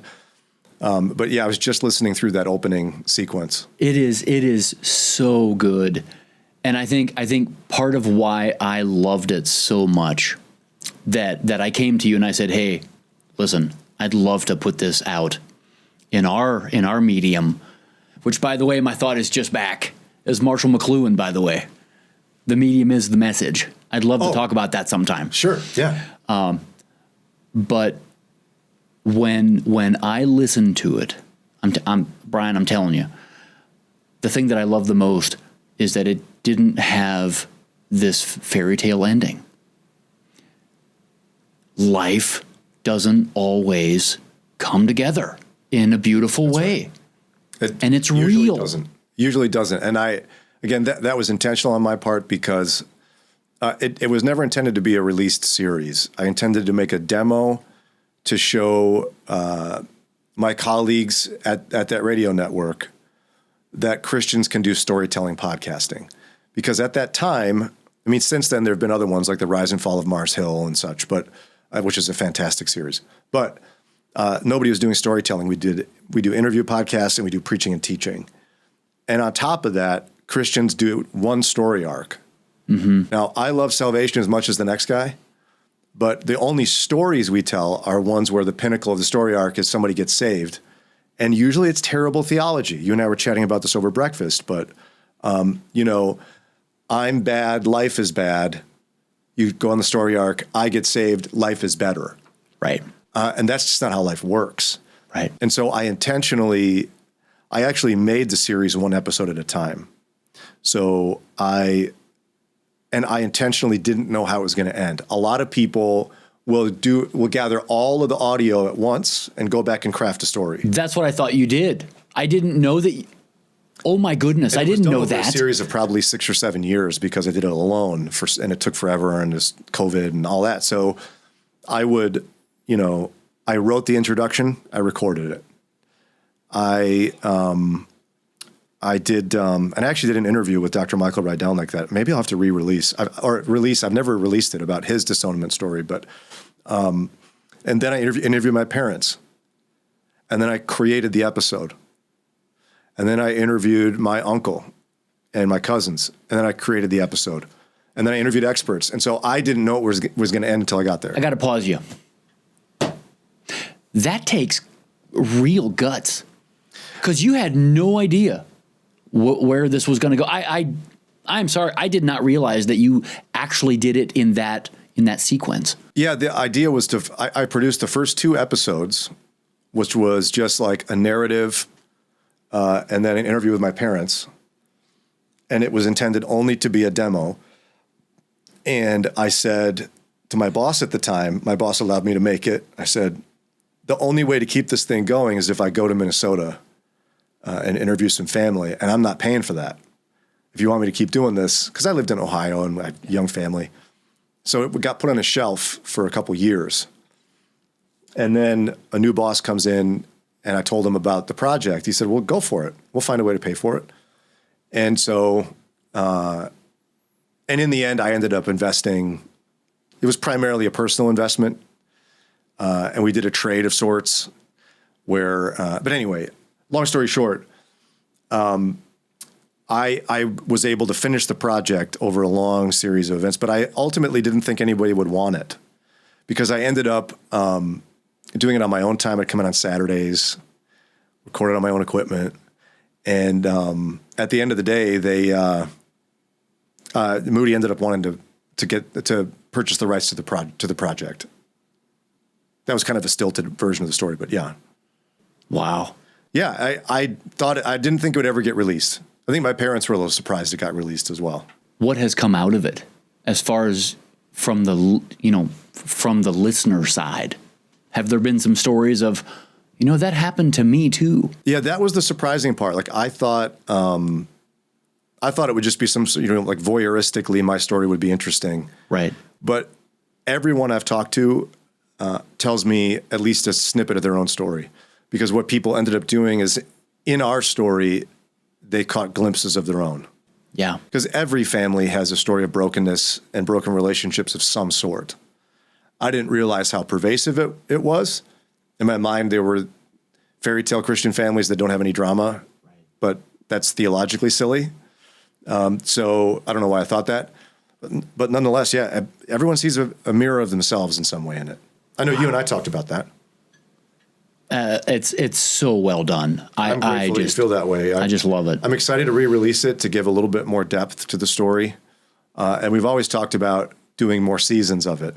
But those I learned the hard way that the storytelling podcasts they're expensive to produce on your own, and they take a lot of time. To do it well. Yeah. I mean, it's not just the hours of interviews, it's editing the interviews, it's storyboarding, it's writing voiceovers, recording voiceovers, melting it together, getting audio to create the audio underneath, implementing it, mixing it. It just takes forever. Seth is nodding his head. He's well aware of how much effort that takes. He knows. Yeah. I don't. But Even he something does. like this that sounds very simple actually takes quite a bit of effort. Yeah. Seth is like, amen, brother. You know? He knows. It takes 2 seconds. He does. Oh, man. And I can't thank Plain Values enough for their time and investment in the story. It was a big confidence boost that learning somebody actually heard it, and then that it meant enough that you wanted to share the story. And at the end, I won't ruin the end for everybody. There's twists and turns that I found. I was hoping there'd be twists and turns because that's what good stories have. Yeah. And we found some along the way in my journey. But at the end, you would hope that it brought about family reconciliation. I got closer to my parents. I was never separated from them in any way. We got closer through the journey, but it didn't bring about the reconciliation we'd hoped. I assumed that if you just talk about your problems, everybody will live happily ever after. It's just not true. And that's where we're going to keep the epilogue in the re-release of the series. We won't do a prologue next time. So if you want to go find it, you have to listen to it quickly before it disappears. But people skip prologues and epilogues a lot in books. Don't skip the epilogue in the series.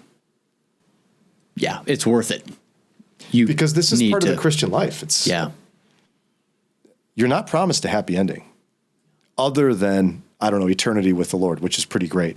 But in this life, we're not promised anything. Yeah. Salvation ought to be enough. How can we pray for you and your family? I appreciate you asking that. We're in a transition. Getting laid off is not something I'm experienced at, especially at 17 years in an industry that's changing so quickly. So I am still on a journey of figuring out what's next, and I'm doing lots of different things at the moment. Just continued prayers for the Lord's guidance in what he wants to do with the next 20 or so years of work life that I have. And I've had to come to terms with the idea that I was given a wonderful platform, but God has just as important work to do for a lot of people that involve a quiet life. And I'm ready to live a quiet life if that's what the Lord wants me to live. Not that I'm some sort of big time dude, but I had a public position of influence for quite a while, and I might not anymore. And I'm okay with that. Yeah. I just want to be in God's will. So I'm just, and the transition is a long one. The Lord expects us to be patient.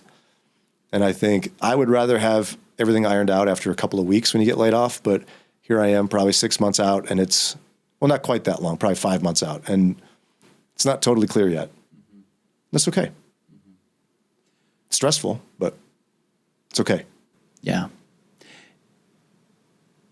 I don't think I have to add anything to that, because I was sitting here thinking about, texts and, friends that have sent short, beautifully pithy things about, those that wait on the Lord, which is obviously true and good and right. But I think your reality of not having it all figured out right away, which, by the way, is hard. It's okay to just simply, to embrace it and just say, this is where we are, and it's okay. Well, and one little book I keep going back to, it's old, it's called Practicing the Presence of God by Brother Lawrence. You familiar? I am. Probably one of the most, one of the guys who loved Jesus more than probably anybody else, and he peeled potatoes and mopped floors in a monastery. And the clanging sound of the dishes. Yeah. And the irony of it, of course, is the only reason we know his story is because he made a bishop promise he wouldn't publish any of the letters he wrote, and then when he died, the bishop published them. But he lived a life of great consequence in God's eyes, peeling potatoes and washing dishes and mopping floors. And so the person whose job that is has just as much value as a Billy Graham. That's spiritually true, but on earth we don't quite believe that. And there's part of my heart that's longed for a quiet life for a long time. Because in the radio business, if you want to keep working in the business, you move. Yeah. I'm done moving unless the Lord demands it of me. Really? I've got kids still in school. I don't want my kids to move anymore. And so we feel called to stay where we are. And so if that means I'm mopping the floors for 20 years, I'm doing it. Yeah. To God's glory. Yeah. But it's a spiritual exercise to do that. If I really believe it's true that the worker in the field, the custodian in the school has just as much value as the radio host and the TV host and the evangelist, I have to be willing to do both. Yeah. I'm just honored that you would come down and just make the time and hang out with us. Truly my pleasure. Thanks for taking time to care about my story. So good. So good. I hope somebody gets something out of it. And I love what you all are doing at Plain Values. I'm glad you're finally doing a podcast. I've been telling you for years you need to be doing this. You all are doing a great work for the kingdom, and I'm cheering for you. Thank you. Yeah. This is great. All good? Mm-hmm. Do you want to mention the And Sons magazines that I brought down here for no reason whatsoever? Well, No, you don't. There you go. these are, Brian, I mean it. When they talk about the hard things, and it is obviously for men. It is not for children. Yeah, I have a whole unconventional talk I do on manhood that sort of connects to John Eldridge that I was not super popular for. Really? Yeah, I think he did a good thing back in his time, but I think it's an archetype of manhood that isn't necessarily accurate. And I say necessarily. Yeah. I could take you down that whole road, but God's call for men and women isn't all that different. We have different roles in the church and different functions, and we're very different, but we're called to love. Yeah. It is Eldridge. When I think about his books and his work, I typically think about the wound, the father wound. Oh, interesting. I thought you would be. What is the? He's got the one where you're climbing a cliff. Like for him, manhood is camping and hunting and punching and Exactly. and climbing. Yeah. Cowboy Western aficionado. Yeah, I don't like camping. I don't hunt. Yeah. I don't. So when you're a guy Right. like me who likes the arts and history, Right. It doesn't totally fit. what am I, a woman? Yeah. Right. It doesn't fit. No, I just It's- don't fit that archetype. Right. Right. Right. What is a woman? It was wild. I did a talk on this, and they wanted me to speak to a men's group on manhood. And so at the time, I was still a CRF host. So we got a decent little crowd here in this thing from other churches. And there was a whole thing afterwards where some of the guys complained to me to church leaders, or complained about me to church leadership. Really? And the essence of what I taught manhood to be, because there is no explicit teaching on manhood in Scripture. There's husbands. Right. There's no like, this is a man, right? I went down the road of, I wish there was a time when Jesus told a group of men what he wants them to do. Oh, wait, there was. The farewell discourse. So the farewell discourse starts in the upper room and leads to the garden, right? 3 times Jesus said, a new commandment I have for you. People will know you by your love for one another. Yeah. Told a group of men, I want people to know you by your love for one another. Guys don't like that, right? And then well, what's love? Well, Paul described it in great detail. Yep. 1 Corinthians 13. Yep. It was not a message to husband and wife. It was a message to believers about how to treat one another. And so men, be patient and kind. And some of these guys were like, what? Like no one, people are telling them be angry and punch people. And I'm saying peaceful, Right. love, Kind, patient, kindness, loving. goodness, self-control, gentleness. That's what Right. real men are. Right. And in popular culture, even in Christian culture, it's look at me, I can bench 300 or whatever it is. Now, you can do all that and still be biblical man, Right. but that doesn't leave room for the poets and look at David.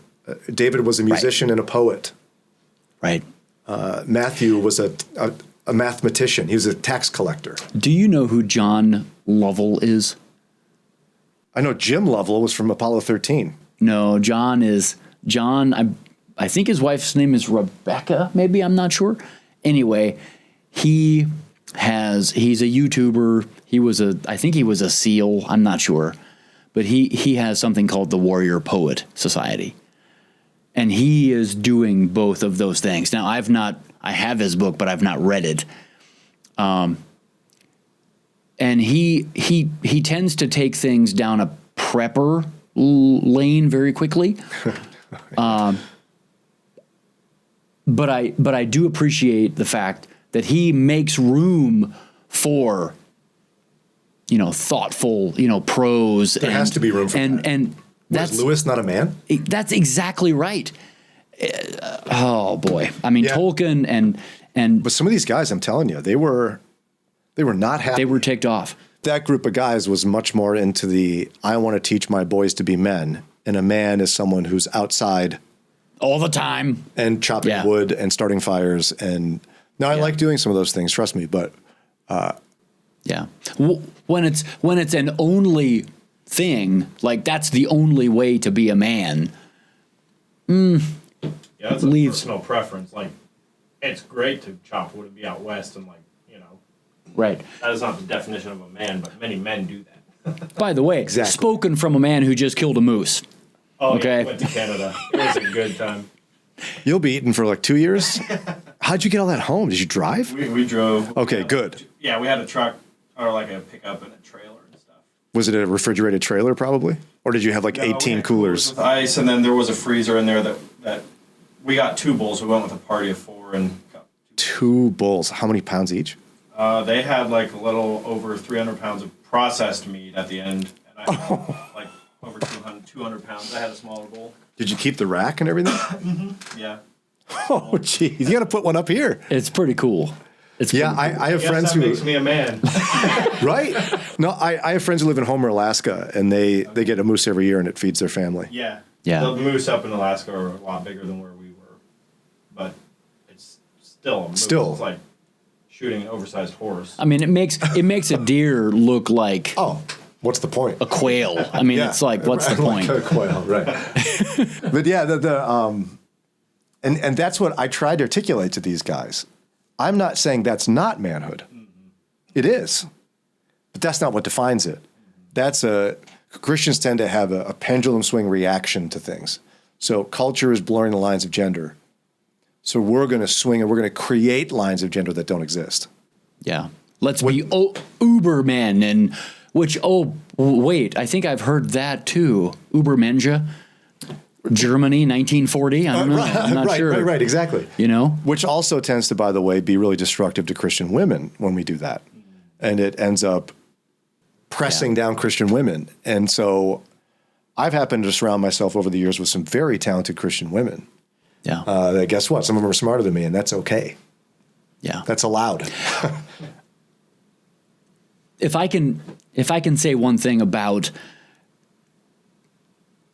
I don't know that I should say Christian comedy, but comedy in general. I don't understand why it's automatically funny, and I think everybody does it, or seemingly everybody seems to do it, where they make a joke about how automatically 10 times, smarter their wife is than they are.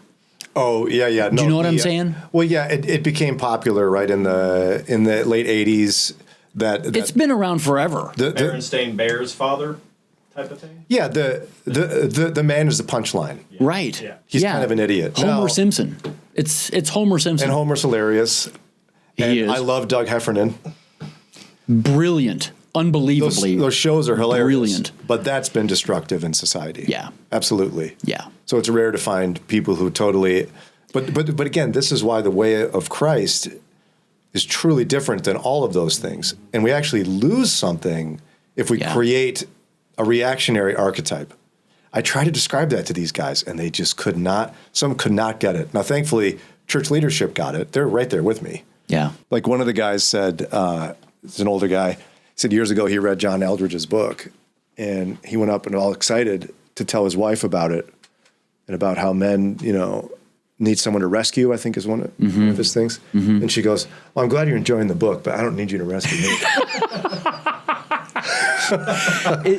So how would a John and a Stacey Eldridge respond to that? Well, it's a good thing we have a podcast open for them. Well, In here, let's talk to them. so can I tell you, I bought Stacey's book for my wife, and she hated it. Yeah, I don't know much about her book. Now, I've met John, and he was a wonderful guy. Years ago, he did an interview with my former boss, and I hit record on the interview. I was sitting where you're sitting. Really nice guy, but I'm assuming it plays off of his theology as well. It totally does. Yeah. Yeah, and when you're married to a brilliant, strong woman, that archetype doesn't fit. And I've surrounded myself by a lot of my wife is very talented. Yeah. And in some ways is smarter than me. And there's nothing unbiblical about that. And it's not said for comedic, for anything. It's just reality. Yeah. Lisa is much more detailed, much more, she was marriage summa can be cum so laude in her college class. It's like, Yeah, and what is she? Oh, Marlin, what do I do? I don't know what to buy with groceries today. Never fear, honey. I'm here. I will rescue you. We will do sirloin, not New York strip. But let me just keep bragging on her a little bit. Do you have any idea how many women would take on what she has taken on? Oh, very few. Unbelievably The strength few. She is required. one tough lady. And she is. And it's a joy to link arms with someone like that. It's a joy. I had lunch once with a guy you ever been to the Marble Room in Cleveland? It's one of those really ritzy, fancy. No. I've only been once because this guy took me. And it's one of those where the salads cost more than entrees that I buy at expensive restaurants.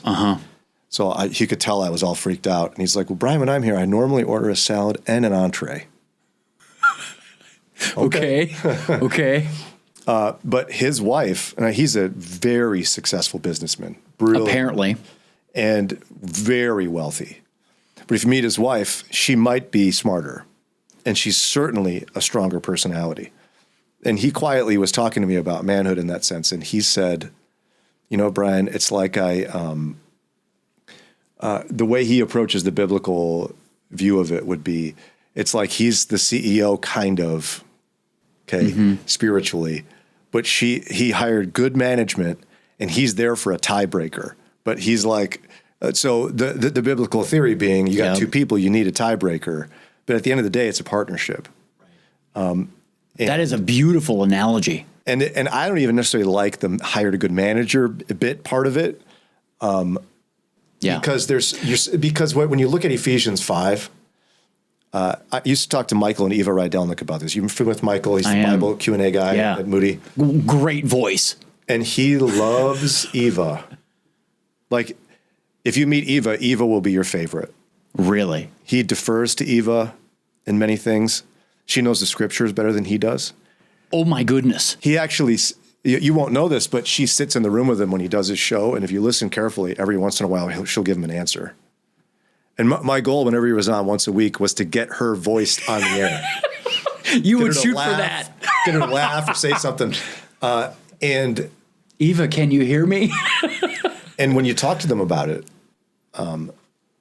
because again, she teaches some courses at Moody. They're complementarian. Yeah. But in a very moderate sense, in that those are church roles defined. But Eva could be a teacher at Moody. You follow me? So Yep. she said, she would tell you that I have no problem with submission if he's doing his part in Ephesians 5, because that's way harder. Yeah. The submit part in Ephesians 5 is very short for women. It starts with submit to one another. Yep. The Then verse women get a little before. list. Yep. And the list for men, way higher expectations. Yep. Well, You lay your life down for your wife. yep. And that's the thing that I think we as American Christians have totally forgotten that, hey, guess what? God holds the man responsible for a marriage, for a family, for the decisions that are made. And when we abdicate that, he's not looking to her saying, why did you guys do that? He looks to us, and he holds us responsible for that. And in a Christ-centered marriage, you'll maybe once or twice in your entire relationship encounter a moment where you have to exercise your spiritual authority. Because you're one. Your work and you value your wife's opinion, sometimes more than your own. Yes. But no guys want to hear garbage like that. They don't want to hear that. And this Top is where down. even like I have a business partnership with Lauren. Her and I work really well together, and we have complementary gifts. But there's no doubt that she's smarter than me. Yeah. And in a business context, having a woman that's wonderful be an authority in a business, I don't care. Good. She's a good leader. Fine. I don't care. Yeah. She would roll her eyes if I said she's smarter than me, but in many ways she is. And that's okay. She's better with numbers. Yeah. There were various good women leaders in Scripture. Yeah. Like better than the men who were there. Yeah. Oh, my. And I would guess, only because we're here in Amish country and you had the experience with it, I would imagine Amish women have more influence than people realize. Yes, I think you could say that. The projected image is not that. Yeah, it's one of subservience. It's very much not that. They don't get to say much at all. That's what they would lead us to believe. But you pull back that curtain, oh yeah. I have some aunts who are some tough little birds. I bet they are. Let me tell you, they are. And I wouldn't be They are surprised even in wonderful. some of those marriages if it's almost exactly what we're describing. Yeah. Yeah. Yeah. We could talk for a while on that. So, I bet. Hence, you got to come back. Well, yeah. I mean, that's a foregone conclusion right there, brother. I would love to. And you got to let me know when you release this so we can do some. Just give me 1 second here. My Yeah. wife is. Okay, I'm good. When you release it so we can do some sharing on our socials. That'd be great. How far out are you in your scheduling? Well, if we keep it in line with what we have, I guess it'll be a 2026 release. Great. Yeah. Yeah. It's a couple months. No, I get it. That's how we do it. Yeah. Yeah. It's our main editor gal is she in Dakota somewhere? I think so. I think yeah. she's She in works South with Troy, Dakota. Oh, cool. Yeah. She works near Troy, I believe. And doggone, Brian, she is good. She's good. It's an art. She's fast. Yeah. And it's not, now, which by the way, one of the things that I would love to jump into with you is AI at some point. We were talking about human depravity. I thought about AI. Like the humans in those experiments, they chose to allow other humans to cause suffering to other humans. And AI is doing the exact same things under simulations recently. And it's like, well, surprise, surprise. Yeah. The apple doesn't fall far from Have you seen iRobot? Yes. He hadn't seen it yet. I haven't seen it yet. It is You the need to watch pinnacle, it. and it's so old. Yeah. But it really is. It plays out the long-term consequence of what could happen without the right guardrails. But Wow. there's actually a lot of power in AI. We use it a lot I know. in work. I know. I'm not asking it spiritual questions, but Right. And that so obviously there is a balance there. And I realize that it's a beautifully helpful thing. it's a rough draft generator in business. Exactly. Marketing. Legal. Oh my goodness. It does things unbelievably well and very quickly, which is great. I just simply struggle to use it at all. And that's probably a bit of a Luddite approach to I'm going to just bury my head in the sand. I realize that I'm doing that because I also know that it's here to stay. And we are barreling down this track, be good or bad.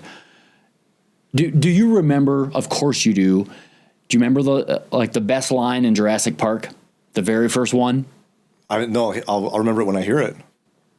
You were so busy figuring out if you could that you never ask if you should. And I butchered it. That was Jeff Goldblum. It was Jeff Goldblum.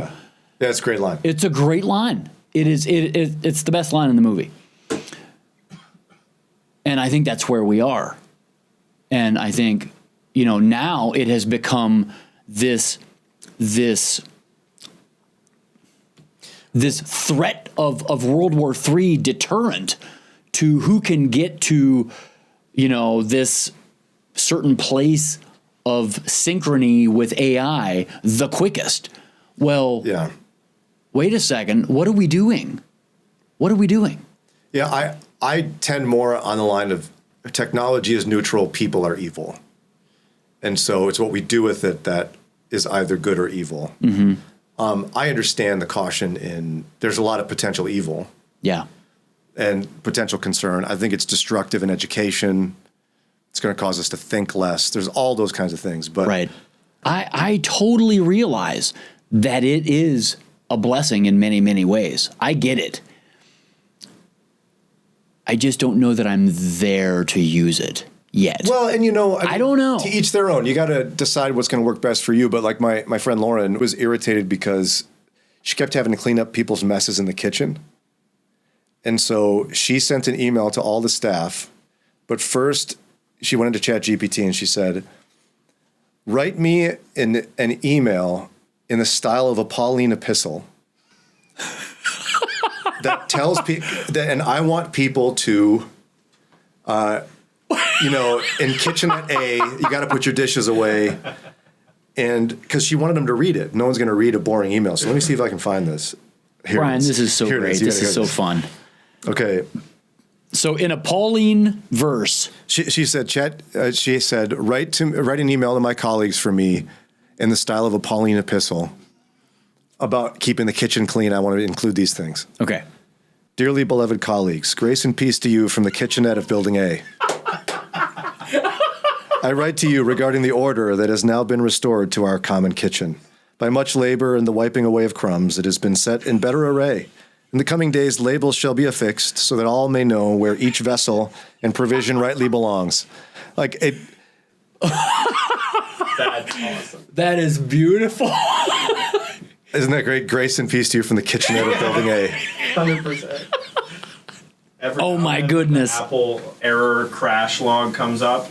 I'll sometimes sit down and write a crash log report in Old English and send it to them. You can make ChatGPT do it for you, and it does a really good job. True. I'm really excited in a funky, messed up way to see what our world is like in 5 years. Do you know what I'm saying? Yeah. I mean, there are so many things that are just utterly screwed up from the tranny, the transgender movement to World War III, But you know all of those things. I just find it fascinating. We are living in some incredibly interesting times. And yet there's like America is kind of on the tail end of self-correcting.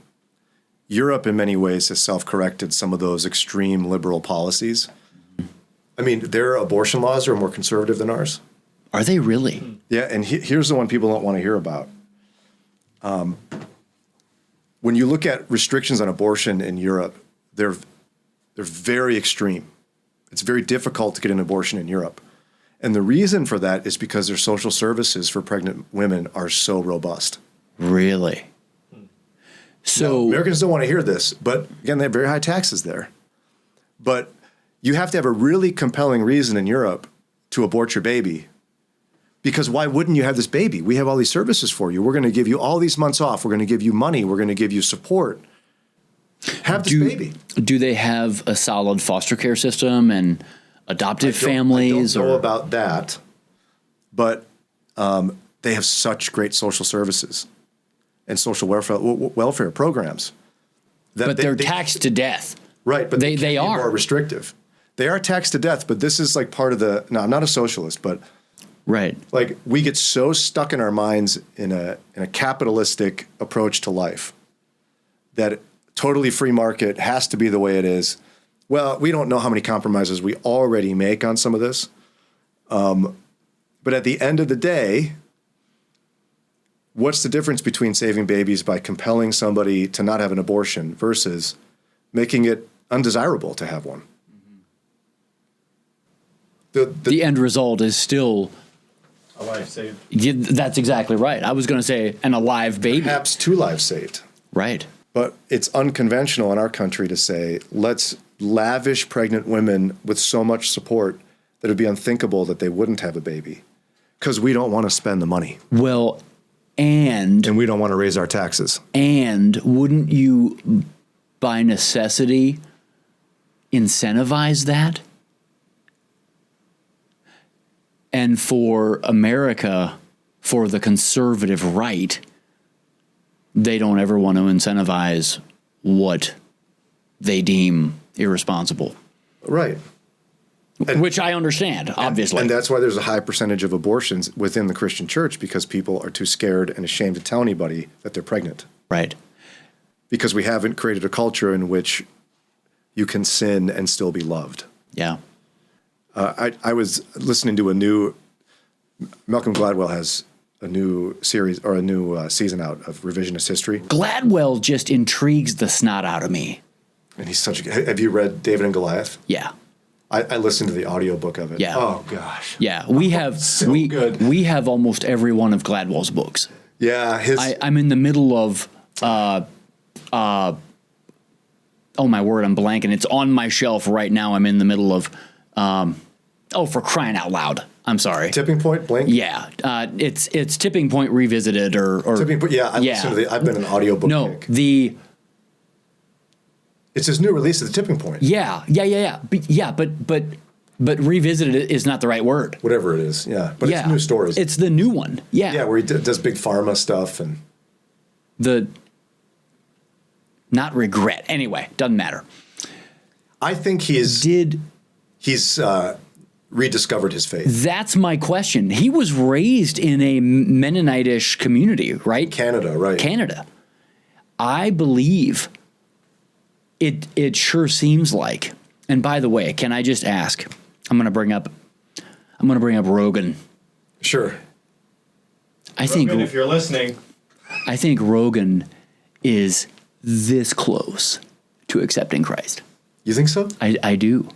He's genuinely, I think he's interested, and I think he's actually curious. It wouldn't surprise me. Did you hear Gladwell's episode where he just eviscerated because Rogan interviewed RFK Jr. and did some, fairly irresponsible interviewing. He's not a journalist, so no surprise. But Malcolm did a whole takedown of this. Really? In revisionist history. I've not seen either. I'm a rabid fan of revisionist history and Malcolm. There's no better storyteller. Yeah. It'd be great if Rogan got Pride in the Kingdom. It's just tough for guys in that position that have a platform right away. It's often not good. Yeah. That's a little bit like, what's the British guy that got saved? Long hair, big voice, personality. Russell Brand. Yes. Yeah. Russell Brand. We give those guys a platform so fast, and they're not ready for it. Well, he already had one, didn't he? He did.